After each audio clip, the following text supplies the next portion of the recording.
अस्सलाम वालेकुम। अस तो वेलकम कर वीडियोस मज यम सातन ते नए प्लांटेशन कत करान चाहे इम्पोर्टेड रुवान या लोकल रुवान गोडनिकन 2-3 वरी फोकस रोजान कुलिस दिवान ज्यादा नाइट्रोजन खासकर नाइट्रोजन इस वाटर सॉल्युबल फर्टिलाइजर तो पत ड्रेंचिंग मन दिवान या ड्रिप इरिगेशन मन दिवान अम नो डाउट वेजिटेटिव ग्रोथ गसान मगर नाकार असर सैंस कुलिस पे पेवान जी इंटरनोड्स नोडन दोन दरमियान डिस्टेंस यह बढ़ान कोशिर पे अगर यन जो नोड यन हे मंजस डिस्टेंस गया कम यह यख नोड यह इतसै गो लिहाजा करो दिमो नाइट्रोजन ते मगर अत दिमो कैल्शियम अम सत वेजिटेटिव ग्रोथ तो बे पे यम नोड्स रोजन यम गसन दूर दूर ज्यादा कह वन दप कह यह ना अत पे डिपेंड करान कह यह कुल किस जीनस पे डिपेंड करान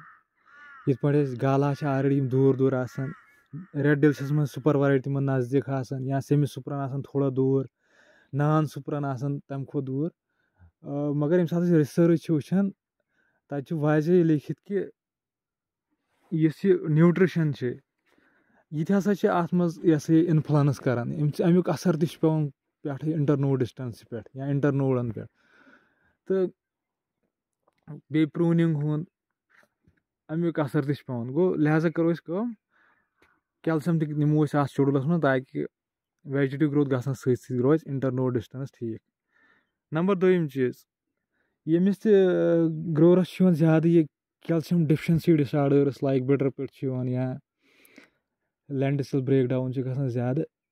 अमिस पज कर पोटाश गोडनिक डोज त्रावान फेब्रुवरी मार्चस मज अम सात पज पोटाश थोड़ा कम पहन त्रावान गोडनिकिस डोजस मज तिकाज पोटाश तो कैल्शियम अपटेक पान वन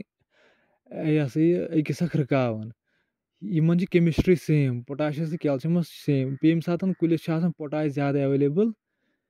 यह निवान पोटाश तो कैल्शियम एवॉइड करान लिहाजा अगर गोडनिकिस डोजस में पोटाश कम त्रो कैल्शियम अपटेक गि ठीक ठाक तो कैल्शियम यम सात सूंडस मज ठीक इशूज यी ना पे कह चलो मिलो अकिस नयस खुदा हाफिज।